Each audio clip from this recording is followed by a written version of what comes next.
পাহাড়ের উপর দাঁড়িয়ে আকাশটাকে যতটা কাছের মনে হয়, আসলে আকাশটা ততটা কাছের নয়।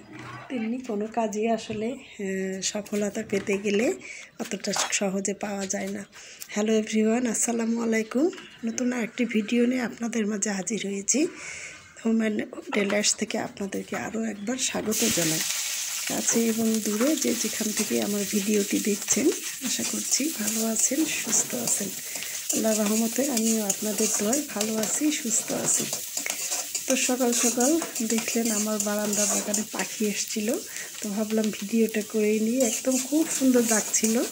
যে দেখলাম অনেকক্ষণ একটু ভিডিও করছে আর গেল উড়ে, কিছু করার নাই। তো আমি এর মধ্যে ফ্রেশ হয়ে সোজা চলে গেলাম আজকে সকালবেলার খাবার বানাতে। আমি নাস্তা বলবো না, আমাদের খুব খুব মা ছেলের পছন্দের একটা খাবার, সেটা হলো আসলে বেঁচে যাওয়া ভাত দিয়ে ভাত ভাজি, যেটা আমরা আসলে অনেকে অনেক কিছুই বলে, তো আমরা ভাত ভাজি বলে থাকি। তো আজকে আমি সেই কাজটাই করব। ফ্রিজে দেখলাম 2 দিনের বেশ ভাত ছিল, তো ভাবলাম যে আজকে আসলে এইটাই করি, ভাতগুলো নষ্ট না করে, রুটি না বানিয়ে। তো সেই কাজটাই করছিলাম। তো এই তো দেখতে পাচ্ছেন আমি কড়াইয়ে অলরেডি পেঁয়াজ মরিচ ভেজে নিয়ে একটু ব্রাউন হয়ে গেলে ওর মধ্যে সামান্য একটু হলুদ দিয়ে একটু ধনিয়া পাতাও দিয়ে নিলাম। যেহেতু শীত আসলে প্রায় চলে এসছে, আবারও বলতেছি, তো আসলে একটু ধনিয়া পাতাতে ধনিয়া পাতাতে ভাত ভাজি করলে আসলে খেতে কিন্তু ভালো লাগবে। এই তো আমি এখন পেঁয়াজগুলোর মধ্যে ভাত দিয়ে দিয়েছি। এরপর একটু সামান্য লবণ দিলাম পরিমাণ মতো। তো এই তো ভাতগুলো মোটামুটি ভাজা হয়ে যাচ্ছে। আমি খুব একটা বেশি হলুদ দিই না, তার কারণ বেশি হলুদ দিলে দেখতেও বেশি খারাপ লাগে, আর হচ্ছে পানি পিপাসাও লাগে। তো আসলে কার কার এই ভাত ভাজি পছন্দ, আপনারা আসলে বিস্তারিত কমেন্টস জানাইতে পারেন। আমাদের কিন্তু খুবই ভালো লাগে। আর এই ভাত ভাজিটা খেতে মাংসের যদি একটু কালা ভুনা, যেগুলো ঝুড়া হয়ে যায় পুরাতন মাংস, সেগুলো দিয়ে খেতে ভালো লাগে। যদিও আমাদের মাংস ছিল না, তো আমরা ডিম পোস্ট করে নিব মা ছেলে। তো ডিম পোস্ট দিয়ে আজকে ভাত ভাজিটা খেয়ে নিব। আমাদের তাতে ভাতগুলো নষ্ট হলো না, আর মনের মতো একটা সুন্দর নাস্তাও সকালবেলা হয়ে যাবে।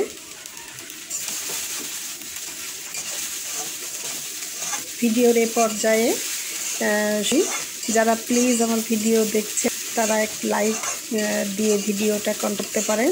আর যারা সাবস্ক্রাইব করেননি, তারা প্লিজ একটু সাবস্ক্রাইব করে আর গঠনমূলক ভিডিও রিলেটেড মন্তব্য করতে পারেন। তো ভাত ভাজিটা মোটামুটি হয়ে গিয়েছে। আমি পাশের চুলায় এদিকে চা বসিয়ে দিয়েছি, যেহেতু সকালবেলা আমার চা ছাড়া হবেই না। তো চায়ে আমি পারে আসলে ইন্ডাকশন চুলা, আর এটা আমার একটা ছোট্ট কিউব পাতিল। আমার এটাতেই বেশিরভাগ মূলত আমি এর জন্য চা বানাই। তো একটু গরুর দুধ দিয়ে দিয়েছি, দিয়ে সাথে একটু পানি অ্যাড করে দিয়ে আমি আবার মিল্ক পাউডারও দিব। পাউডার যেটা, সেটা আসলে অ্যাড করি একটু।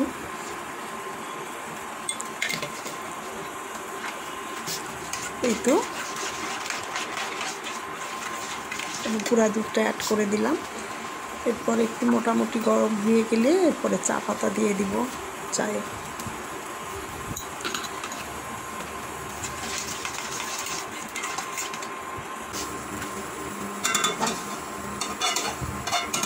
এই তো চা হইতে থাক।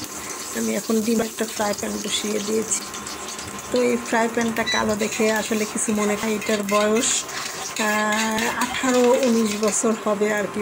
18 বছর হবে। আমার ছেলের জন্মদিনে অনেক গিফট ছিল, তার মধ্যে এটাও একটা। এটা কিন্তু হকিংসের একটা ফ্রাই প্যান, এরকম শুরু থেকেই অনেক ভালো। এখনকার আসলে এইরকম ফ্রাই প্যান পাওয়া খুব মুশকিল, নষ্ট হয়। এখনকার আমি যতগুলো কিনেছি সব নষ্ট হয়েছে, কিন্তু এই ফ্রাই প্যানটা আমি এখনও নষ্ট হয় না। একদম এত সুন্দর ভাজাভুজি করে খুব এত কিউট, আর এত দিন হয়ে গিয়েছে আসলে একটুও নষ্ট হয়নি। মানে খুব মজা। ডিম ভাজি বলেন, মাছ ভাজি বলেন, আমি এটাতে তো মাছ ফ্রাই করি, বেগুন ভাজি করি, মানে ভাজাভুজি মোটামুটি যেগুলো অল্প সেগুলোতে এটাতেই করা হয়। তো এই তো ডিম পোস্ট করে নিলাম আমি। দুইজনের জন্য দুইটাই ডিম পোস্ট করব।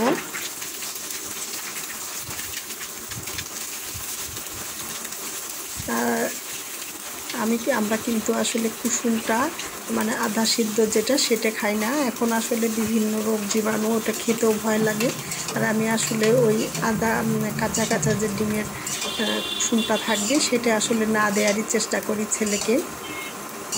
এখনকার তো সব জিনিসেই কত রোগ বালাই, মানে ভয় লাগে আসলে, যার কারণে একটু বেশি সিদ্ধ করেই দিই যাতে আর কোনো জীবাণু না থাকতে পারে। যদিও এটা খেতে ভালো লাগে, তারপরেও একটু মোটামুটি ফ্রাইটা একটু বেশি করেই করে নিই।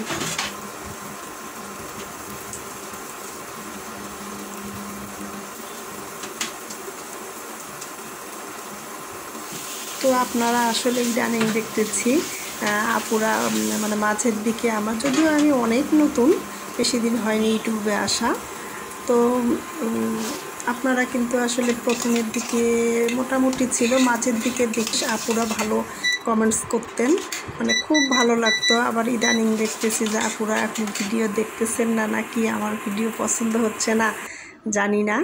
আসলে ভিডিওটা বেশি দেখতেই চাচ্ছি, মানে কমেন্টসটা খুব একটা পাচ্ছি না, যার কারণে কিন্তু আসলে আমরা কাজে নতুনরা উৎসাহ কিন্তু হারিয়ে ফেলি। তো এর ফাঁকে বলে নিই, গত ভিডিওতে আমার খুব খুব খুব প্রিয় আপু শিমুল আপু ফার্স্ট কমেন্ট করেছিল।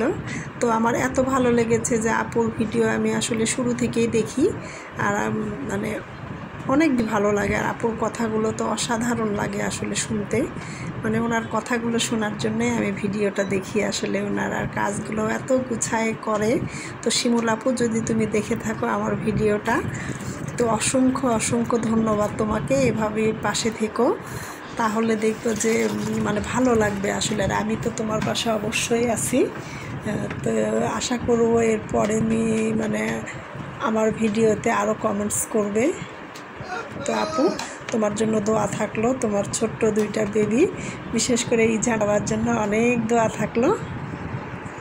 তো এই তো এখন টেবিলে খাবারটা নিয়ে এসছি, আমরা এখন খাওয়া দাওয়া করে নিই, তারপরে আমি চা খাবো আসলে। তো ফাঁকে আমরা খাওয়া দাওয়া করেও নিয়েছি। তো খেয়ে দিয়ে তো আমার চা না হলে তো হবেই না, তাও আবার আমি দুধ চা খাই সকালবেলা। মানে আমি খাওয়া দাওয়া শেষ করে ওই টেবিলে একদম চা খেয়ে উঠি। তারপরে তো আমি সোজা চলে আসলাম, মানে একটু রেস্ট নিয়েছি, নিয়ে তারপরে আমার খালা আসছে। খালা এই তো কাজগুলো করে দিয়ে গেছে, তো সেগুলাই করে নিচ্ছি আমি। খালা তো খালার মতো করে দিয়ে যায়, থালা বাসন হাঁড়ি পাতিল যেগুলো থাকো ধুয়ে ক্লিন করে, তারপরে একটা বড় আমার ওই যে দেখতে পারলেন যে একটা ঝুড়ি আছে বড়, ওইটার মধ্যে সুন্দর করে রেখে দেয়। আর আমি সেগুলো পরে গুছায়ে আমার র্যাকে সুন্দর করে উঠিয়ে রাখি, গুছায় যেটা যেখানকার জিনিস সেখানেই রেখে দিই। সেই কাজটাই আমি করে নিচ্ছিলাম আসলে। যেহেতু আমরা আসলে ভাড়া বাসায় থাকি, তো ভাড়া বাসায় থেকে হলে কিচেনটা ক্যাবিনেট করা নাই, যার কারণে আসলে কিছু করারও নাই, যেমন আছে ওইভাবে নিজেরা তো ক্যাবিনেট করেও নেওয়াটা আসলে কষ্টকর, আসলে ওইভাবে করাও যায় না। তো এই যে স্পুন হোল্ডারটা আমি গ্রিলের সাথে ঝুলিয়ে দিয়েছি, এটাকে নিতে আমার কাছে কেন জানি সুবিধা লাগে, ওই জন্যই আমি একদম আলাদা আলাদা জায়গায় আলাদা আলাদা ভাবে চামচগুলো সুন্দর করে রেখে দিই। ছোটো বাটিগুলোর যে আমার এই র্যাকটা দেখতে পাচ্ছেন আর ফেলে, এইটাতে আমি কিছু কিছু জিনিস রাখি। পাশে আর একটা র্যাক আছে, দুইটা মিলেই আমার জিনিসপত্রগুলো সুন্দরভাবে অর্গানাইজ করে রাখি।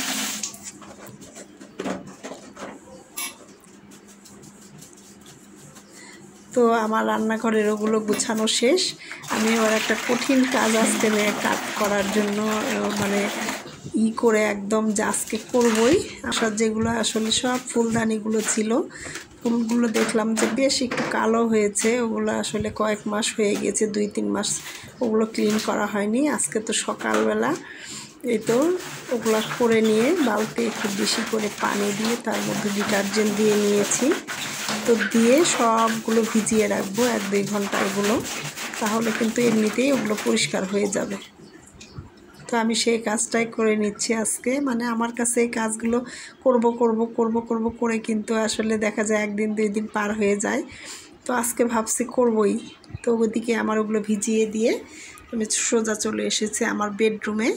আজকে শুধু এগুলোই করব, গুছানো, ক্লিনিং, এগুলোই। আজকে কোনো রান্নার ভিডিও দেখাবো না। এখন ভিডিওটা অনেক বড় হয়ে যাবে। আমার বেডের চাদরটা আমি গুছিয়ে নিয়ে এবং সুন্দর করে সব কিছু মুছে নিব। সেই কাজটাই আমি করতেছি।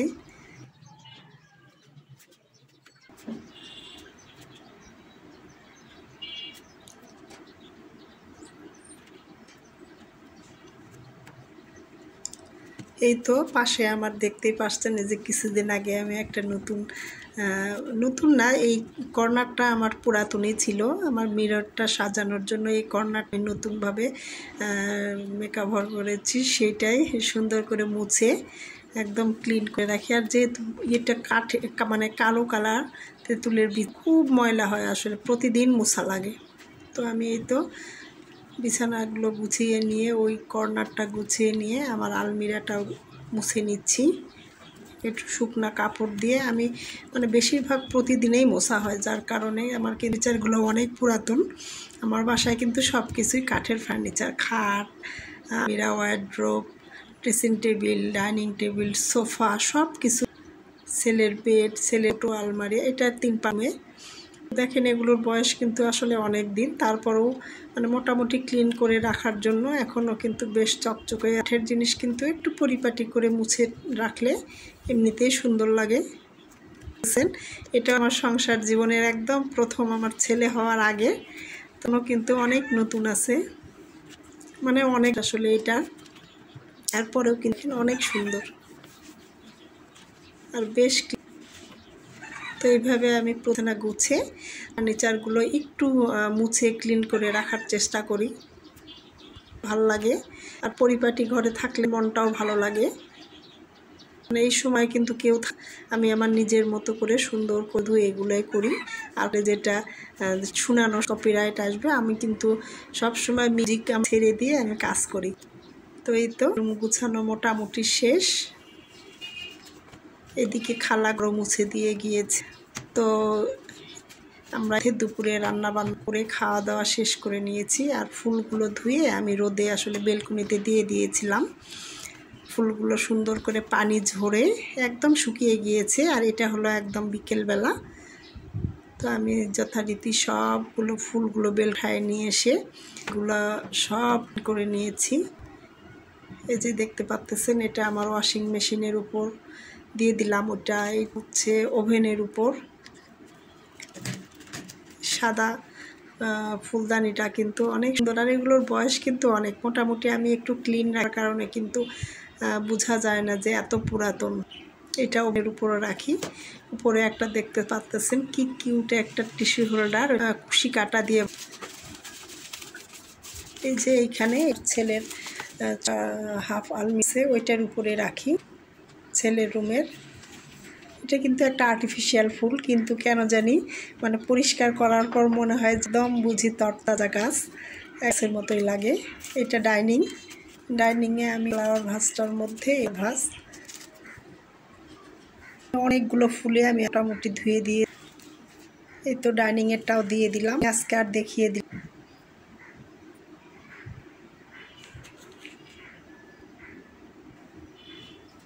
পরে চলে যাব পরে। এই তো আপনারা আসলে এইগুলো হয়তো আগের ভিডিওতেও দেখতে পেয়েছেন, শোকেসের উপরে যেটাতে দিলাম। এরপর আসলাম একদম কর্নারে। তো এভাবেই দেখাতে দেখাতে আপনাদের মাছ থেকে বিদায়। সবাই খুব ভাগবেন। আসসালামু আলাইকুম।